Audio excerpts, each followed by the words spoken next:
يا ذاكر الأصحاب كن متأدبا واعرف عظيم منازل الأصحاب. هم صفوة رفعوا بصحبة أحمد وبذاك قد خصوا من الوهاب. يا ذاكر الأصحاب كن متأدبا واعرف عظيم منازل الأصحاب. هم صفوة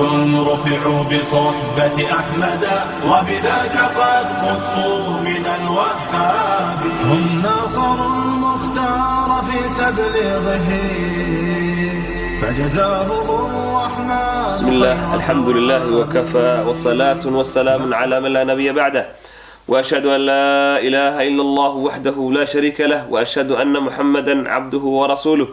وصفيه وخيرته من خلقه، فصلوات الله وسلامه عليه وعلى آله وأصحابه ومن تبعهم بإحسان إلى يوم الدين. فسبحانك لا علم لنا إلا ما علمتنا إنك أنت العليم الحكيم. رب اشرح لي صدري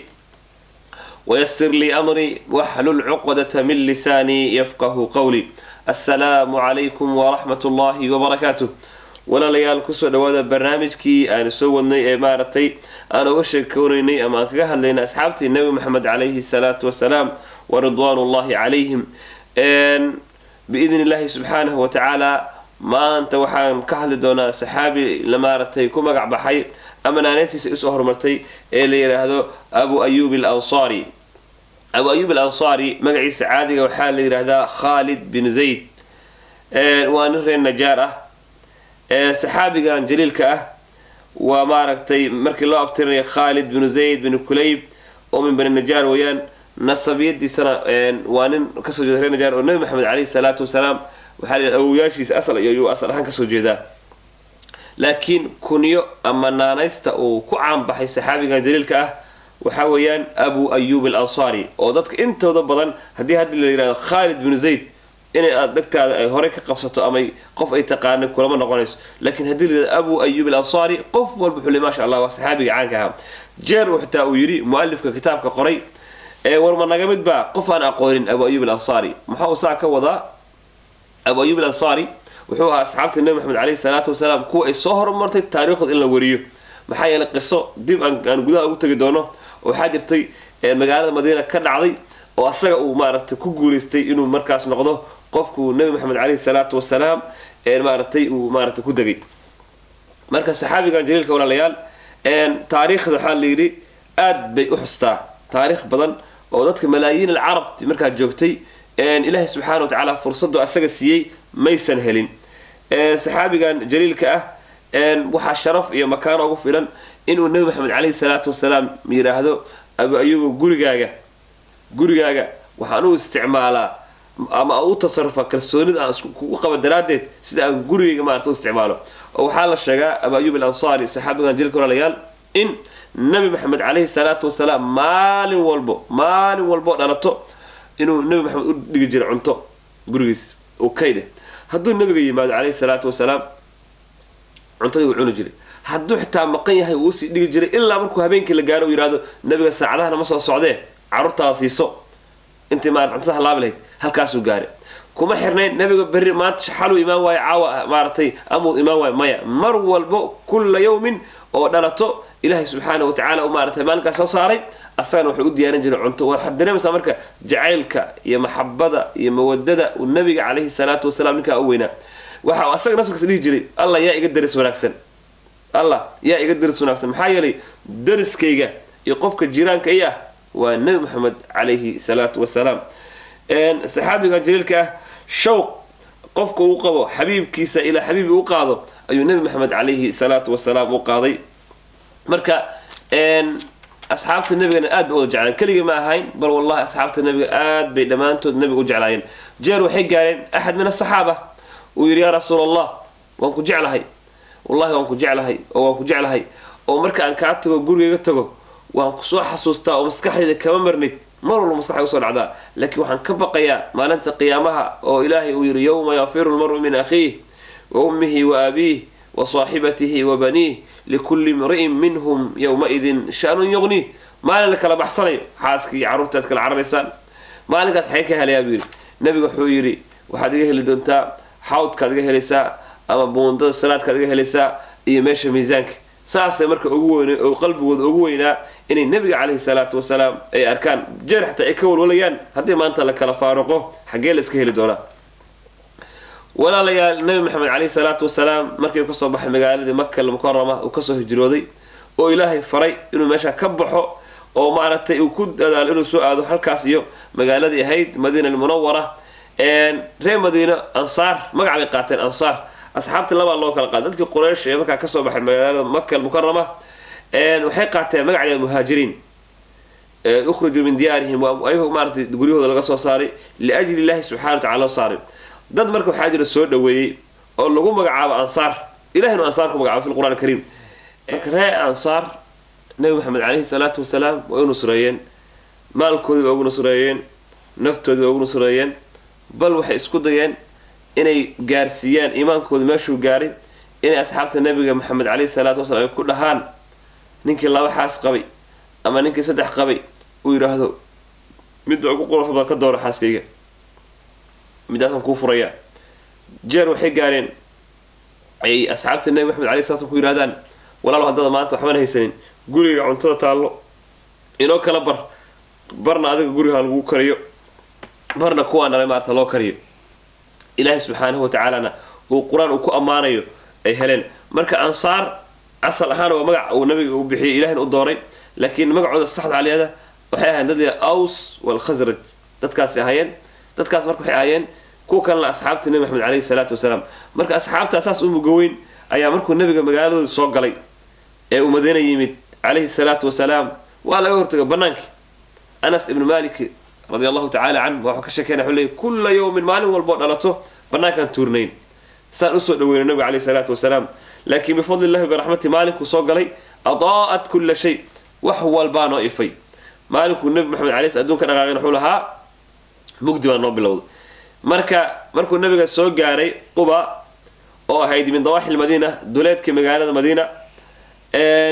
النبي عليه الصلاة والسلام تضوى مرتين مع الموت iyo maartay waxa qaarna 4 bay sheegan ayuu nabiga markaas wuxuu ku diyaariyay masaajid la yiraahdo masaajidka ugu horeeyay awwal masjidin us'a ala taqwa masaajidka ugu horeeyay ee taqwa marka masaajidkaas iyo meesha uu nabiga cali sallallahu alayhi wasallam ka dhisay waxay ku timid sabab beelhayd iyo hashi uu nabi maxamed calayhi salaatu wasalaam saarnaa hashiisa isagoo saaran ayuu soo dhaqaaqay nabiga calayhi salaatu wasalaam markaas oo socdo hashi saaran qof walbo oo ree maartay yathrib magaalada madiina kamid ahaa waxa uu taagnaa wadada nabi maxamed calayhi salaatu wasalaam uu soo saaray ay qof walba taagnaa qof walbana wuxuu tamaninay oo maskaxda ku hay alla maxamed nabi maxamed calayhi salaatu wasalaam muu ku noqdo marti oo guriga ku soo dhaweys dadkii waxay u soo baxayeen xataa suldaan ninka soo suldaan oo ma isla alla ilaahay masha cidaas ugu magacaweyn banaanka soo istaagay soo isku tusanay nabi calayhi salaatu wasalaam ee markaas nabiga uu maarad u kaxaysto waxayna lahaayeen nala joognaba allow fil adadi wal udadi wal man'at waxaan kula nahay tiro iyo tayo iyo difaac saddexaas aan ku balqaadina inaan maartay tiro kugu hayno tiro maartay aan kugu hayno maartay tiro leh oo maartay dad badan ah ay ka wadeen tayo leh oo wax qaban karo markii wixii looga baahdo ku qaban karanahay waxaan kala ku nahay dadku difaaci karnay nabi calayhi salaatu wasalaam nabi marka hadal yar koob uu isticmaalay nabi ilaahi wuxuu waafij xilal jawaami'ul kalim hadal koob uu macna badan ku fadhiyo ayuu ilaahi subhanahu wa ta'ala sixiri jiray da'uha fa innaha ma'mura iskaga leexda hashan iskaga leexda way amran tahay meesha ay ku hiranayso ama meesha ay fadhiisanayso min allah bay ka socotaa ay maartay ilaahi ka amraya ay ka leexda guri walbo ay hasha marka ku soo wajahan tahay aad buu farxay laakiin guriga marka sa u sii dhaafto oo si arkaashiyo maartay luqunteedii toos u leexisay aad buu walwalay guri walba marka asaga isla alaadaal adeeg ku soo wajahantaana aad iyo aad buu farxay laakiin ilaahi subhanahu wa ta'ala meel ayuu ugu talagalay in hashaas maartay fadhiisato nabi calayhi salaatu wasalaam waxa markaas ay asxaabtii waliba meesha joogtay ee qaarkood ku dadaalayeen in hasha maartay hor istaagaan si ay u dareensiyaan in guriga ku leexato nabiga marka hasha ayuu xarigeedahay si maartay degan buu waday halka marka waxa aan maartay inuu ku tilmaano walaal mudan nimankii munaafiqiinta ahna waa joogay markaas abdullah ibn sulaym maartay oo ahaa ra'iisul munaafiqiin meesha joogay hadal yar wuxuu ku hadlay aad u ka kan wuxuu yiri ma aqligii waxaan hal xayawaane baa nagala doortay nabi maxamed meesha ku degayo ma yaqaana miya muu gurigu doorto laakiin asxaabta hadalkii nabiga oo kooban bay qaateen oo ahaa dacuuha fa inaha ma'muura war ka leexda tani way amran tahay ilaahay subxaana wa tacaala meesha uu talagalay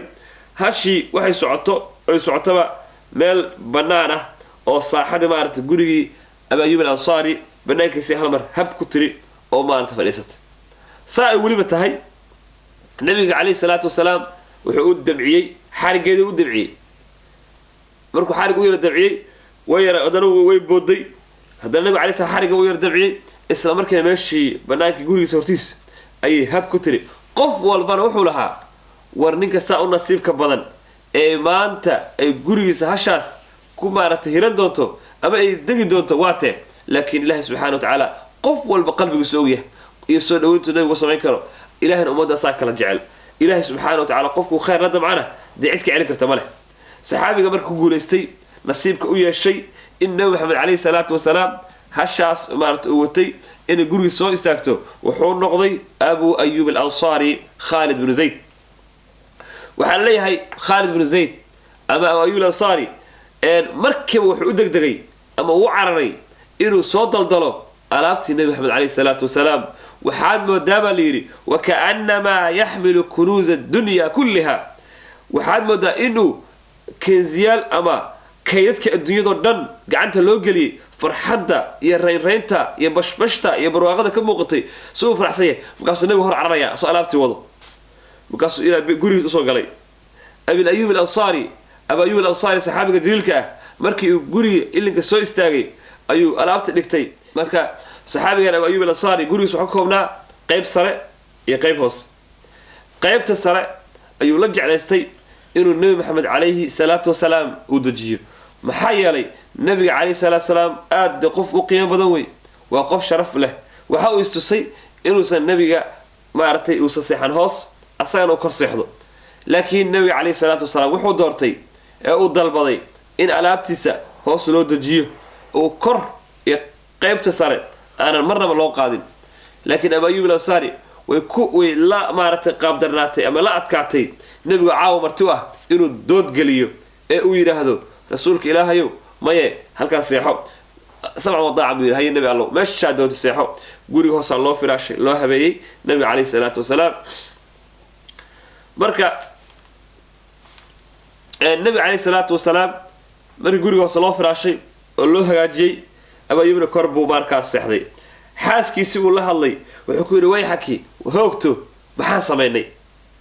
waxaan samaynay maxay kula muuqataa markaas maxaan samaynaa nabiga asagaa naga doortay halkaas maartay asagaa jeclaystay maxaan samaynaa wuxuu yidhi walle waan hoognay hoog yaa noo sugnaaday oo ma nabi maxamed calayhi salaatu wasalaam ayaan cagahanaga dush maartay anagoo cagahanagi miyaa nabiga korkiisa ku dul soconayaan nabi maxamedna oo waxyiga kusoo degayay hoostanadu imaanaya ama hoostanadu joogaa waxay ku noqotay wax aad uga murgoodaan bal waxay sameeyeen markay soconayeen gurigoodii inay maaragtay faraha foodooda ku socdaan hareeraha ama geesaha ay guri ka socdaan qaybta isleeyihiin nabi maxamed calayhi salaam wuu jiifaa way ka warwareeganayeen ama way ka weecanayeen subxaana allah bal ixtiraamka nabiga loo hayfiiri hada huwa rasuulullah sal slam hada huwa xabiibullah khayru khalqillah marka siday u hayeen waagii ayaa u baryay kelimaynu cajiib wuxuu ku yidhi yaa rasuul allah rasuulka ilaahayow wallaahi ilaahay baan ku dhaartay xalay il iyo baarka ismaana saarin nabi wuxuu ku yidhi wabima daaka yaa abal ayuub abayuubow maxay ku dhacday inaad xala seexan weysaan markaasuu yidhi yaa rasuul allah waxaa annaka nala fool xumaatay ama nala qaab daran in adigana aad maaragtay hoos joogtid annakana aan maaragtay kor saarnaano oo weliba markaan guryihii waad garas sar ma aha guryo qurux badan oo dhisan oo maaragtay nadaamsan maaha waa buul tiirar yaroo maaragtay iska maaragtay barakaysan ay saarnaayeen marka wuxuu yidhi waxaan ka baqayaa xataa markaan cagta saaro boorka ama maaragtay wax yar kasoo bidayo inay madaxaada taabtaan ama jirkaaga taabtaan aniguna aan sabab u ahay subxaana allahi alcadiim anna aan sabab u ahay qofka meeshaa maray ee rasuulka ilaahayo waxaan door bidi lahaa ama aan jeclaan lahaa in maaragtay aan kor ku keenno annakana aan hoos nimaano nabiga calayhi salaatu wasallam wuxuu ku yidhi hawin calayka yaa aba ayuub isqabooji oo isdeji oo nafta maaragtay khayr u sheeg annaku waxaa inoo khayr badan inaan hoos joogno limaada marka nabiga cillu keenay waxay noo khayr badan buu yidhi inaan hoos ahaano lianna waxuu dadka noo imaanayo martida iyo dadkana soo booqanayo ayaa aad iyo aad u fara badan taas daraaddeed dadka inay annaka marka ay noo imaanayaan inay hoos maraan oo maarata jaranjarada fuulaan kadib ay kor imaadaan way maaragtay nagu adag tahay bal waxaan door bidaynaa inaan maaragtay hoos joogno markaasuu yidhi haye rasuulka ilaahayow waayo hadalkaas waa hadal markaas macquul ah caqligan uu gelayo si kastaba ahaatee ayuu wuu amray amarka nabigana waa uu qaatay xaaskiisana wuxuu yidhi bal waayahe aynu sabirno allahu akbar qofka markuu habeenkii ay kurba ku taagan tahay ay walwalayaan waxay ku noqonaysaa wax maaragtay aad la yaab u ah habeenada ka mid ah oo nabigana uu maaragtay meeshis ka jiifo ayakana ay kor joogaan qaarna waxay dhahay habeenka saddexaad bay ahayde ayaa waxaaba dadka dee alaab badan iyo dhar fara badan lama haysanin waxaa ka jabay ashunkii ama baalkii maarata biyaha lagu kaydsanayay wuxuu leeyahay abu ayuub al-ansaari wuxuu leeyahay waxaan haysanay aniga iyo maaragtay umu ayuub hal buste oo bal aan isku dadno biyihii marka uu weelka jabay ee biyaha bannaan ku daateen waxaan ku maarata ku tirtirno oo ku qalajino maan haynin bustihii aan haysanay ayaan markiiba kula dadegnay si uusan biyaha ugu taraarixin ama ugu gudbin nabiga calayhi salaatu wasalaam waayo waxa ka celinayo maarata safiito ama jiingad ama laabayeeri celinayo markaa ma jirin markii wuxuu yidhi intaan bustihi la boodnay ayaan biyihiisaa u saaran annaga ku qallajinayno waan ma joojinay haddana waan ku celinaa marka sida wuxuu yidhi annakii habeenkii in haddana dhibkan haysto nabi maxamed calayhi salaam kamaana qaranin subaxna u sheegnay yaa rasuul allah tana xaalana qabsatay rasuulka marka ma ahayn qof dadka ku adkeeyo inta badan wuxuu qofka uu keensado barar wuxuu dhihi jiray aniga waxaa la markii laba arrin isqabataan midna uu adag yahay midna uu fudud yahay inta badan wuxuu nabiga dooran jiray midka fudud nabiga calayhi salaatu wasalaam markiiba waa uu ka aqbalay wuxuu yidhi waayahay raggan ama ninkaa saxaabiga daliilka ah iyo xaaskiisa walaalayaal way awoodaan in nabiga maadaama uu amrayba inuu yidhaha iska fuula meeshiini inay seexdaan laakiin qalbigoodii wuxuu u adkaysan waayey in maaragtay nebi maxamed calayhi salaatu wasalaam ay maaragtay uu hoos jiifo ayakana ay kor saarnaadaan oo naftoodii maysan maaragtay marnaba kumaysan qancin si kastaba haatee nabiga calayhi salaam saasuu markaas abu ayuub al-ansaari gurigii maarata qaybta nabiga ugu maaragtay sugnaaday waxaa la yidhahdaa 7 bilood 7 ashhur ayay nabiga calayhi salaatu wasalaam uu guriga abu ayuub al-ansaari uu deganaa kadib nabiga calayhi salaatu wasalaam waxaa loo dhisay meeshii masaajidka laga dhisay waxaa looga dhisay qolol baa looga dhisay meesha masaajidka agaarkiisa asaga iyo maarata xaaskiisa markaas uu kula noolaado nabiga calayhi salaatu wasalaam waxa uu marka abu ayuub dhihi jiray waxaa ahay qof aad iyo aad u karaamo badan marba hadduu nabiga calayhi salaatu wasalaam jiiraan iyo daris ila yahay abu ayuub al-ansaari nabiga aad iyo aad iyo aad buu u jeclaa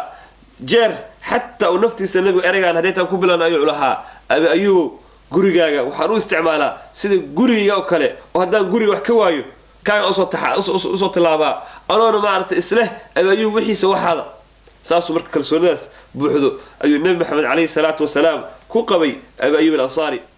marka abu ayuub al-ansaari jacaylku nabi u qabay mid la soo koobi karo ma ahayn oo kalsoonida nabigaa siiyey calayhi salaatu wasalaam abu ayuub al-ansaari waxaad garanaysaa labada qof markay isu kalsoon yihiin guryahooda waa asaga nabigan yir gurigaada waxaan ugu galaa ama aan kalsooni ugu qabaa sida aan maaragtay guriga ugu qabo kale maalin maalmaha ka mid ah ayaa waxaa soo baxay abubakar sidiiq radiallahu tacala canhu saacaddii in la qayluulo ama qadka maaragtay ay xoogaa nasan jireen ay ahayd qayluula abubakar markuu soo baxay oo meel bannaana soo istaagay oo indhaha maaragtay saa u maaragtay meelaha u fiirfiirinayo baa haddana muddo yar kadib waxaa ku soo baxay cumar ibn khadaab radia allahu tacaala canhu nabiga haddana soo baxay intuna isma ogeyn nabiga wuxuu ku yidhi wamaa akhrajakumaa haadihi saaca war maxaa idin soo saaray saacadda tani wallaahi maa akhrajnaa waxbaa nama soo saarin ilaa gaajaana saartay nabi allow qof walba wuxuu yidhi rasuulka ilaahi wallahi labada ka mid ahayd anigu waxa isoo bixiyay waa gaajo markaasuu nabigu calayhi salaatu wasalaam wuxuu ku yidhi وأنا أنقنا والذي نفسي بيده ما أخرجني غير ذلك الله نفتيدو قاعد سكوجرتان كل أرتين أنا وحكله أي ما صارين بل مدة صارتي أي صارت هل كان والله حموت إلا زلوا ساجي والله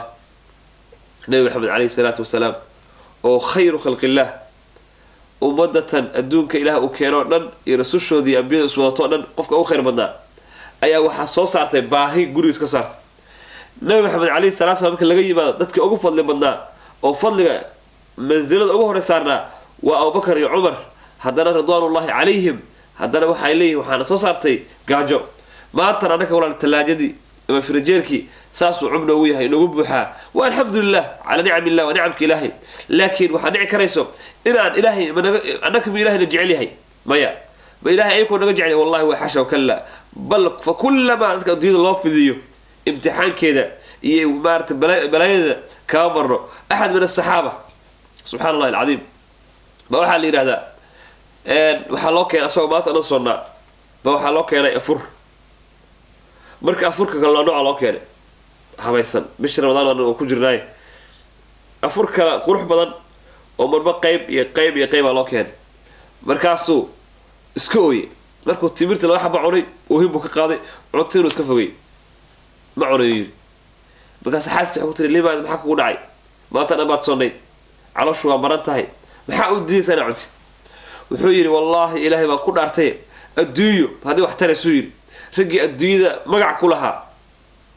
wuxuu ka wadaa muscab bin cumayr waanu ka sheekan doonaa taariikhda u tegi doonaa saxaabiga jaliilka ah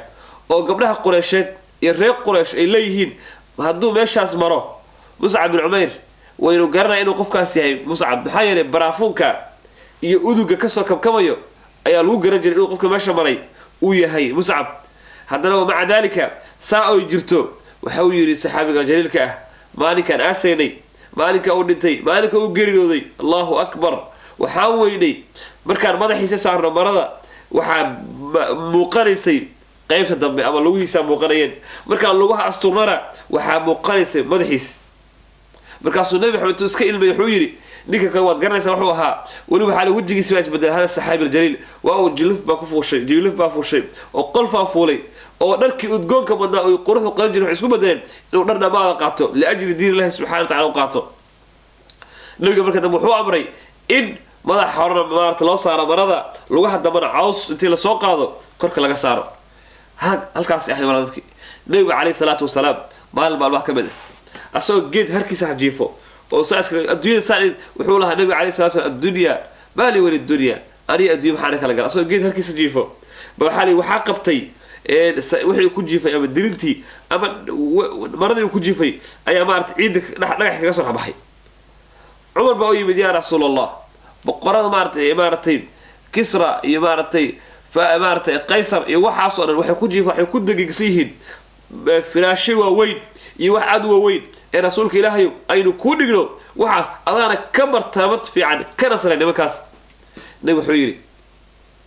aniga adduunya maxaana kala galay waxaan adduunyada lamid ahu yidhi nin harsaday oo haddana maarata harkii markuu geedka harkiisa dhinac kale u weecday asana ka dhaqaajiyay miyaad raalli ku ahaanayn cumarow ilaa ayakana adduunyo u dayno annakana aan aakhiro qaadano nacam addunyaa sijnu lmu'min wa jannatu lkaafir hadda dhaldhalaalka adduunyada ku sirin marka walaalayaal adduunyadan waa dhaldhalaal weeyaan wamaa hadihi alxayaatu addunyaa ilaa lahwun walacib ilaah yidhi waa un dhaldhalaal kooban oo ciyaar waayo qofkii maanta adduunyada ugu sarreeyo oo ilahay adduunyada dhan u maarata wax walba siiyey haddana markuu baxayo xoolihiis raaci maayaan bal maracad oo weliba shay kale uusan u dheerayn ayaa maaragtay lagu duuduubayaa laguna xirayaa qof dhahaya ma jiro waa ninkan daarahan dheerdheer buu lahaa baabuurtan qurux badan ku socday ee maxaad godkan carri u gelinaysaan la-anna wax raacaya ma leh adduunyadu waa waxaa cuntida masqashagaysid iyo waxa xerat wax kale suu nabiga alayhi salatu wasallam ku sheegay wax kaloo ay tahay ma leh marka walaalayaal dadka soo weynaa ayaa gaajo soo saartay uu nabi maxamed alayhi salaatu wasalaam ugu horeeyo abubakr sidiiq uu ku xigo cumar ibn khataab uu ku xigo radia allahu tacaala canhuma markaasuu yidhi nakiciya ina kiciyu yidhi bafiiriya hadalka meesha u waxaa weeyaan nabiga inuu markiiba gurigiisa wax ma yaalaan wuu ogyahay asaba gaajo soo saartay laakiin guriga kale ku dhiiran karo oo sida gurigiisoo kale ah waa guriga saxaabiga la yihahdo abi ayub alansaari nabiga ina kiciyu yidhi waa uu soo kaxeeyey si u soo waday ayuu wuxuu keenay guriga abi ayub alansaari albaabkiisa saa hore u sheegnayna abi ayub alansaari saxaabiga daliilka ah mar waliba wuxuu nabi maxamed calayhi salaatu wassalaam وكيدين جري عنتو كل يوم فإذا أبطأ عنه هدو النبي كسر داهو وإمام واي وقت أسنا أطعمه لأهله الكسو قودين جري هدو النبي يبادنا فلله الحمد وسيل له أمارتي له بانا إله ما تكله مركا يقول اللي كسو استاجين حاس كسا سولو سعيتري مرحبا بنبي الله وبمن معه سودا وهذا نبي إلهي يعدي لجبتهم مارت معي ساه أما لا سعته فقال له النبي صلى الله عليه وسلم وحكيري أين أبو أيوب الأنصاري أبو أيوب أو النبي عليه الصلاة والسلام كيري مركاسا مركب حال أبو أيوب كمان ديرين جيت تمرد وكم مشغول صار الشغل كله حجري عد كيسي أي نكتي صح كل عضي عد كي النبي عليه الصلاة والسلام وأصود دقي وأصله مرحبا برسول الله وبمن معه ثم اتبع قائلا أصود دقي الحكيري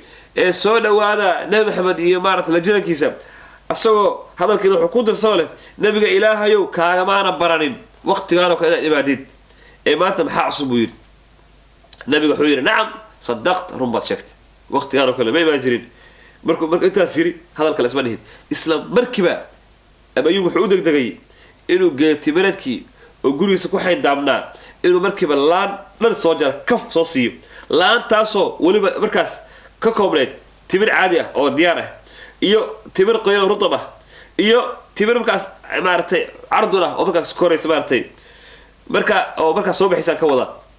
markuu saa u soo jaray nabigu wuxuu xoogaa u isbedel xukmi ay nabiga israaf jacleen markaas wuxuu yiri marka laanta dhanba jaf soo siinis oo ayadana soo gooris abayu biisa ku habooneen inaad noo soo maartay gooysid ama noo soo gurtid timirta mid diyaarka ah marka waxa aan markaas yiri laana culimadu waxay leeyihiin markay maartay ka hadlayaan maartay mas'aladan waxay dhahan أما كشكل تاريخ ذا أما يوم فرحتها كبرت قف مركو فرحتها كبرت وقف وجعلها ويبادو مرة قال كود قولي قف كوف اليوم وحاليا مرة برا بيكيت مرة ما فرحشك قف وسكول حدات مركو حالي محبضي ويصدح القف أطيبت وأصدح عن عادهم نبي أقول مارتي أقول الرأي أو بكر عمر وأصدح القف الدوك مارتي دي مارتي للروج يحتاج وإله ولا الدوك عن بابيه صدح لنا قاته والله أيك استهل لقاته مركو أبا أيوب الأنصاري رضي الله تعالى عنه وكثر الله أمثاله وحو كلا جرواي وحو جري صبركي وأسوقي نبي الحكومة ساسا في الله بكاس وحوير يا رسول الله وحاول رابيري تمرتا يرطبك يبصره يمارت من عيريك انتوا إلى مارتي قعدتي لا يقشوا ولو حيروا ما ترى ودي جورع يابي وحنا ودي قاية بركة نبي وحو أركي فعلك وراك داعي أو مارت مرتكو مارتكو حد قدبي بركاس نبي وحو رأي إنه سقرض ما كان عين وحويري وكوبا قياي فلا تذبحن ذات لبن مدعانها صاحبك وإرماك إنها قلب وحقواي نيكا مركب توري ولا صباحي وحنا نقول يا ويري بنقول عيسى قال لا ما هذا مد عانه ومارتي إرمانو مارتو حلا عانه مارتي بحنيسو ولا نوغيو أبو هذا مارتي توري مارتي ما حاجة جرام سيري مركاسو حسوق بس 1 year أو نيلا مركاسو قورعي كف مركو قورعي أيو حاسك سلا هذا مركاسو كل حاجيوي هذا عجينك خبز يقف عناية دي هي كاله نوع عجينه هيلب كان أنا هيلب كان كلا حبينا هيلب كيو كلا حبي الله أكبر ماشي عصب حيبضتها وحن كدر من الرجال وايد تعرف أنا كشك إنه معنا كجرو وحن كدر منا إنه رجع والدمر كعاويه ضد أنا كجمهورينه بلدك وأنا سلام أنا جهري النبي محمد عليه الصلاة والسلام جهري والنبي عائشة رضي الله تعالى عنها وحيلها هي النبي ونعاود جري وجرو هوش حرقنا قبل جري بل مركز الصلاة اللي جاره وننكر جري ونقعر جري أنت كلنا انتو دحد خيرته وش غوريغا ايو بارت قيبك قبا جيرين صحابي كان هيلبكو جرجريا مقاركو كساريا هيلبكو مرق مارت كسمينيا ايده خلي عجيك انو قص او خبز iyo rooti looga samee oo wali wuxuu leeyahay Allah iga fiican si hilibka loo sale hibloy kaalay inoo sal oo hilibku u shiilabiga hilibkii bay u saleen hilib yar maarta qurux badan oo la shiilay oo maartay ma sha Allah kaal iska arag aad iyo aad u macaan ay marka nabi kaleey salaas u diyaariyeen iyo asxaabtiisa labada saxaabada socotay oo saaxiibay markii hilibkii waxa loo soo dhigay nabi kaleey salaam markuu soo arkay uu arkay nabiga calays markuu xali wuxuu soo qabtay khubz rootiir uu soo qaaday iyo cad yar hilib isku qabtay markuu soo dhawiyay hilibkii aad u macaanaaday nabiga waa aab wax dhalay Allahu akbar waa beer wax dhalay isla markiiba wuxuu ogaa gabadhiisa Faadimo aad u jeclaa inaysan ayaanta in muddo ah hilib saan u macaan ama hilib ba is arag oo gurigooda abaar ka jirtay markaas yiri kaalay awayu inta la baxo gabadheeda Faadimo oge gabadhii Faadimo hada dhabisay uge aabo wax dhalay beer wax dhalay gabadhiisa baahi ku ogaa waana nabi hadduu gacmaha saa yiraahdo Allahu akbar wallahi billahi tallahi hadduu nabi Maxamed alayhi salaatu wasalaam gacmaha ilaahay u horsado adduunyada ma loo kala daadin lahaa bal maali wal dunya ariyo adduunya maxaana kala galay calooshiisa waa baahan ku dhalayna waa baahan yihiin bal fiirwal tii asaga ilaahay ku xiray calooshi ayaa ebre bal khandaq waxay leeyahay asxaabta nabi alayhi godka oo qoday baahi baan ay saydeen markaas anagu cali ya rasuulallah calooshada laba maarta dhagax baan nooga xiran ee fiiri markuu caloosha soo siiyay kaala yiri kaalay anakayga caloosha fiiri saaw maras ka qaaday bisal laba dhagax ku xiran wa amiirka muslimiinta wa hogaamiyaha muslimiinta wa nabi ilaahi min anbiya illah laba dhagax caloosha baa u xiran adina waxa laga yaabaa caawa inta caloosha ku buuxsato oo ka dharagtid oo ka koolay balaa isku xaqdid ibibs ila dacdacst wali alxamdulillah laga laaya ilaahu waad ma santahay waxa ay siisay qaybo kamid ummadina ay baahiyeen maanta waxa laga afurka cunays wallahi billahi tallahi waxa ilaahay ugu mahadiyo waay maanta waxa laga yaabaa afurka cunays oo kan nooc ah lama aan samus macuno aniga ma artisaan macuno anigu waxaan macuno anigu tan macuno danda koobiye ku afuran iyo xabad timire haddana ku joogan caawana ku socotaan rabaan ni'amka ilaahay aan garan walaalayaal وأما بنعمة ربك فحدث نعمك إلهنا أكشكينه أو إلهنا أكون مهذنه والله وحد نعي كريسو وحد ما تهستت إلي تبرك صومرين كل شكر نعمك إله واصل لها قرآن كسكولها ضدك أصول لها الله وهي يستعمل من عند عكتود وحاهاتي من نعم كان عكتود هاتي وكذا أيضا ما شاء الله وكذلك نجد الشاكرين نعمة من عندنا إلى حلي نعمة من عندنا ضدك وحاكتوذا هذه نمعو حقنا كتبت لكن لا انت بضن وحو أبا المريا كو شكريو لا إن شكرتم لأزيدنكم ولا إن كفرتم إن عذابي لا شديد بالله إليه حتى يوم الشكرسان وإذن زائدنا يا هذا يوم الشكر ويزانا وحاول عذابك يا إلهي سبحانه وتعالى من دروي بد آياتك الله كلها إن تشكروه يرضوه لكم هذا إلهي سبحانه وتعالى كم هذا لسان هذا من ذكر قرية ربي سبحانه وتعالى فكلما أتى الله لك الحمد ولك الشكر ربي سبحانه وتعالى أدبك وفرحياه marka walaal ayaan nabcada Ilaahay subhanahu wa ta'ala adayay way oo ka warqabno marka daan soo laabto taariikhda qisadii saxaabiga jaliilka ah markuu waxa soo nabigu soo dhigay nabigu uu orod u ta gabadheeda Faaduma oo inta u geey intii uu soo qaaday Faaduma u geey waxa jirta walaal qisa kale waxa ku soo xasustay Asma bint Abu Bakr Siddiq subhanallah radiyallahu ta'ala anha ay ayadana maalmaha kamid sayidkeedii ayaa ka yara tagay shaqo u baxay gurigeeda dab laga bashiday ayadoo guriga u dhax fariido ba waxay shiirsay waxay urisay hilib iyo maarta dumarka waa kulli garanaya marka gabadhu ay wax u baahan tahay damac ku jiro hilib daaq maarta daqiiqi gurigooda qol wax shiirsay ayaa maarta wax ka soo baxay uunka ka soo baxay ama wax soo gaaray indhaheeda maarta waxa ka wada dhagaheeda maarta ishag sankeeda marka soo gaaray gabadhi waxay jeclaysatay Allahu akbar inay hilibkaas meesha ay wax ka cunto laakiin waa cid yahuudi ah ma ku dhiiran karto inay aado oo tawxiid wax ka siiyo waa gabdhaha muslimaadka xishoodka Ilaahay ku abuuray waxay leedahay taas soo baxay oo cid u tagay ayaa ku yiri dabka siiya waxay dab ka soo qaatay dab oo socda qori dab ka soo qaatay marka cabaarta dabka iska dabeeyay waxay leedahay dabka waa dabeey dabka la siiya intaas waxay tir xogaa dab ay u jiro markay laba jeer ku soo laabatay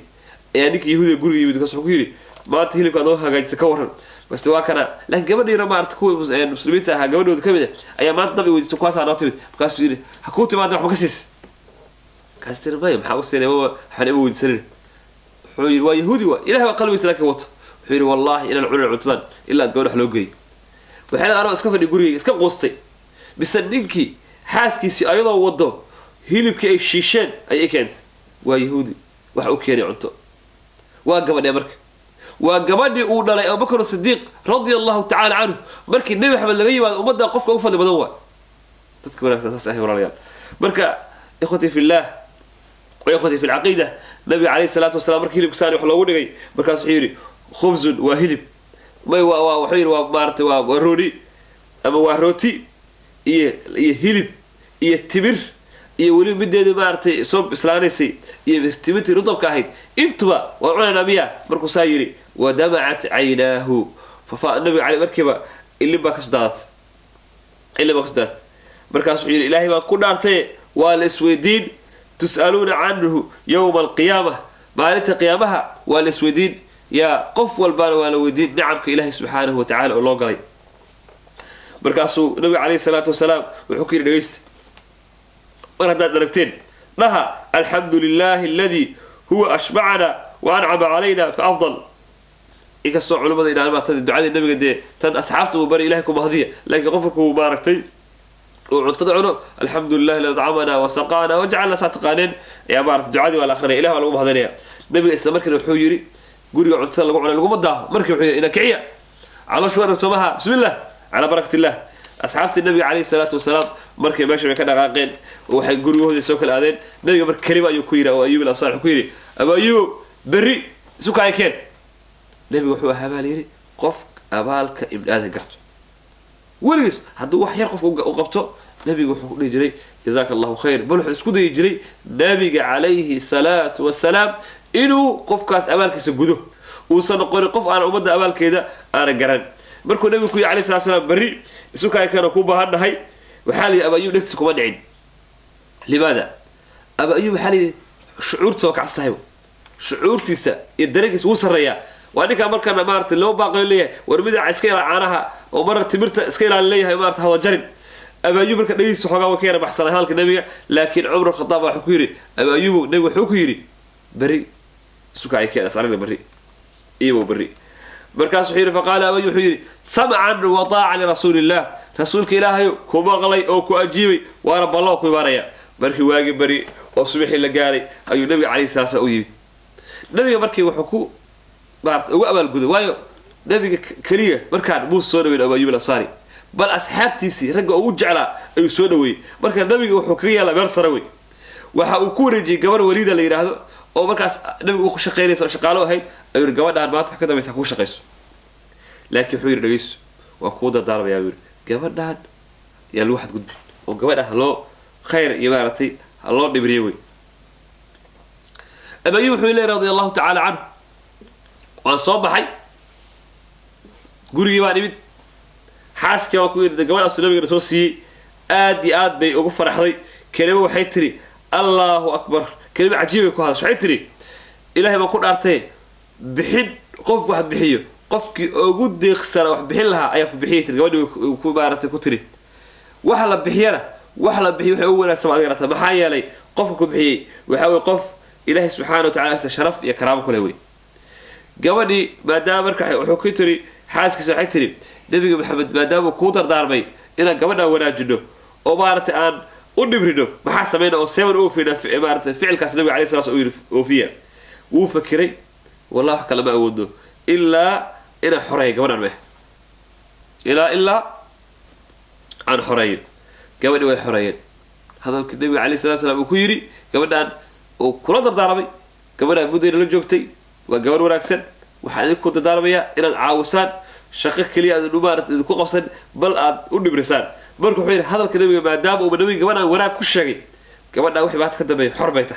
سيدو قبلنا كحريسي التاس وأنت برك أو أيوب الأنصاري لو جش يكون هاي أما لو جه هدلاي بركو نبض كجري أبي أيوب الأنصاري جيسي وها جيسي هذا المسلمين تبطلوا أرجع بعرتي فرقوا ترسكا ولا يقانو وبعرت لا تلاوها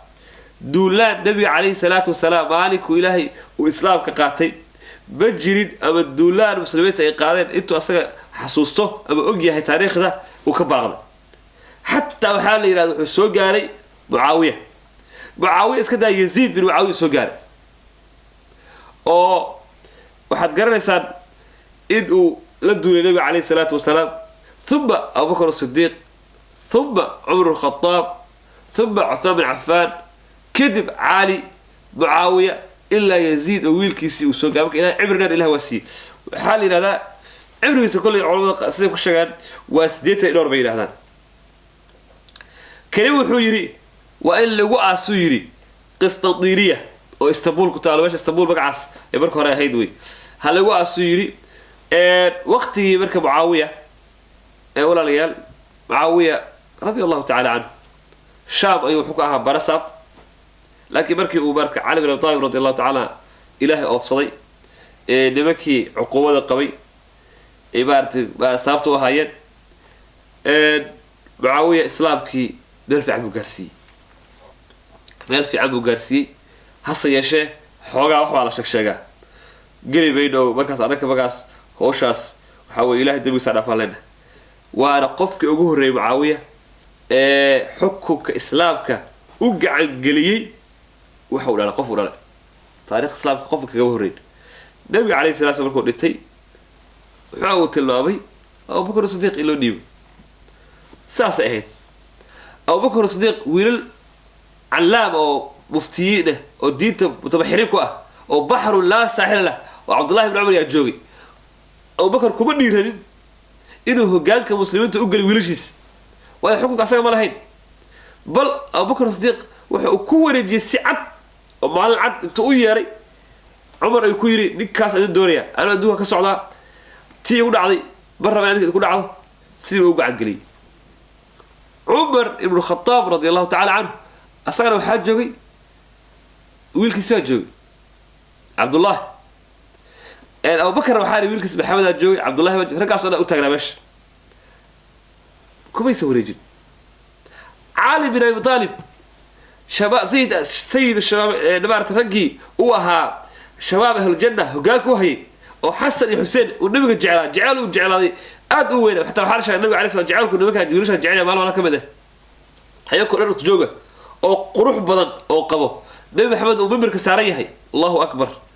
أيوة حو أركي حسن حسين أو قميص كان غير قبو كفاي منبر كتاريه ومال جمعه خد بدو كسر راعي بقاس وقفت ويلش ولها إلهي وحكم فرض وراء ضد مسلمين الإسلامي ما أرتي كفر وراء قلب ما أرتي قعمه هذا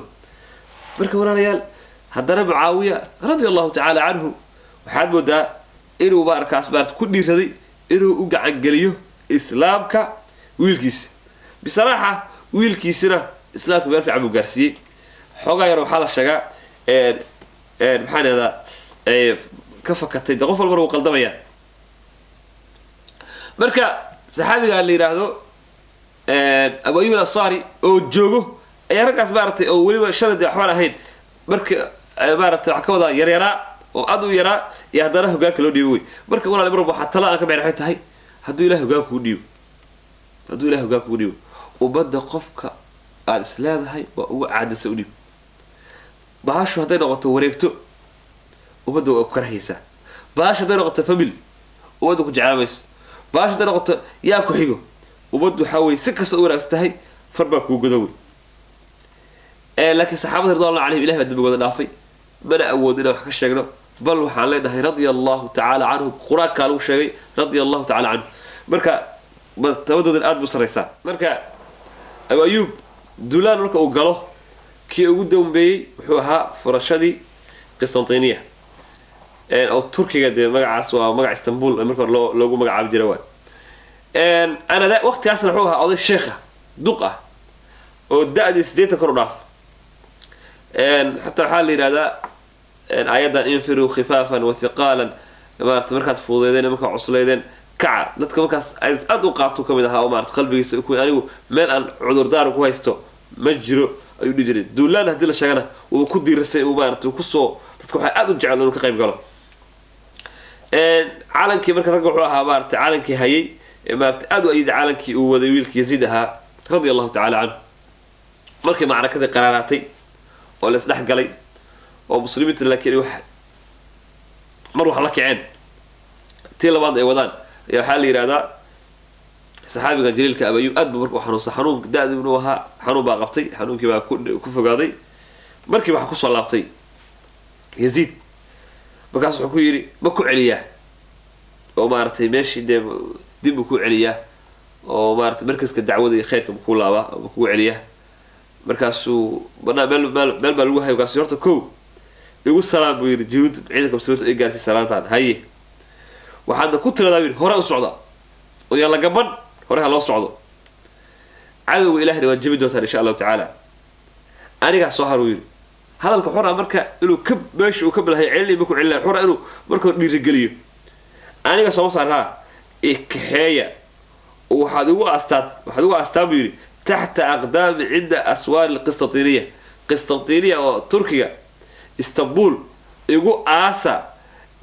saraheeda buurida hoos ibaarta darbiyada hoosta lagu aaso هذا الكاس ويري وحالي حتى هذا الكاس وسيله هي وحيد كلمويك ودب عرب كسب دماني بعد توحيدك ولفظ أنفاسه الطاهرة مركب نفتي سواك بحث مسلمين تمركوا أجيبين وين مغلين وين ونقر هالعيان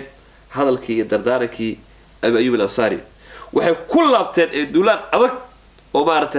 علوس كو قادين دقال كي قادين إلا أي قارين قسطنطينية ليش أصدق التلمامي أولا هاللقو آسو ومارت سرتي دا دربي هوستيسا هاللقو قد قبري ليش أو شيء أي قارين وهم يحملون أبا أيوب معه أصوه لي وطان مركو نتي وأصوه بيده أي هدانا وضان إلا ماشي لتجي أو الواس وقبل يسرقس على القضاء حقوق يدرك أصلها مديره كيد رأي أنصاروي لأجل الدين الله أي أتاسو مصافو يقول أصوبري أصوغ الداء أصوغ ما عرفت ولي وقت قد بمري رح إلهي سبحانه وتعالى هو نحرسته هذا الصحابي الأمارة الأنصاري أبي أيوب الأنصاري حقيقة